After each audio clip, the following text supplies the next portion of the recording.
สบายดีมื้อนี้เราจะมาลองเนาะมาลองจัดตารางการเรียนการสอนของอาจารย์หรือว่าชั่วโมงขึ้นห้องของอาจารย์ของเรียนสามัญอ่าเพราะว่าเราลงเพราะว่ามันจะหลุดพรบ่ให้มีหยัง1มันบ่ให้ชั่วโมงของอาจารย์ต่ำกัน2มันช่วยเวียกวิชาการให้ให้ประหยัดเวลาลงเนาะหมายถึงว่าประหยัดเวลาลงในการแบ่งชั่วโมงห้องขึ้นห้องของอาจารย์และเราจะมีอยู่นี่เนาะก็คือมี10วิชาของมีสามัญเลยเนาะก็คือวิชาหยังมันจะให้มันแรนดอมหรือว่าให้มันจัดตารางให้เองก็คือเพียงกดปุ่มเดียวตรงนี้เนาะนี่จัดเองว่าชั่วโมงตัวใดขึ้นตัวใดเนาะแล้วเรายกตัวอย่างให้เบิ่งนี่มันมีอยู่เอาเป็นชั้น1เนาะเป็นชั้น1มี2ห้องตัวอย่างเนาะมีชั้น1มี2ห้องตารางเนาะมันจะบ่ต่ำกันก็คือตัวอย่างเฮาหยังฟิสิกส์เนาะขึ้นตอน 8 โมงวิชาฟิสิกส์เนาะขึ้น 8 โมง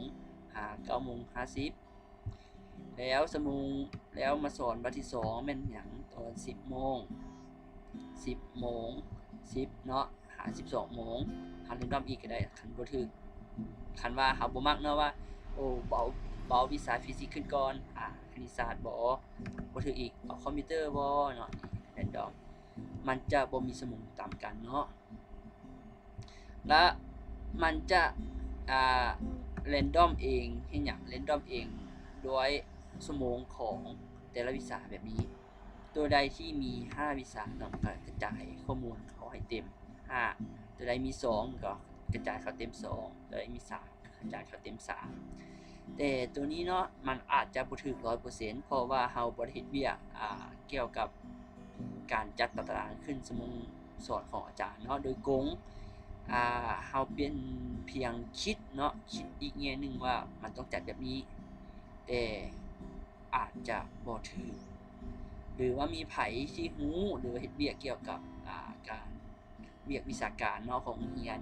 สามารถแชตหรือว่าคอมเมนต์อธิบายวิธีการหรือหลักการของการคิดไล่หรือว่าแบ่งชั่วโมง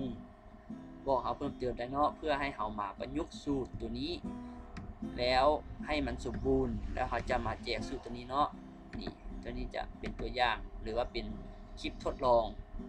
โอเคเนาะสำหรับคลิปนี้ก็ขอจบเพียงเท่านี้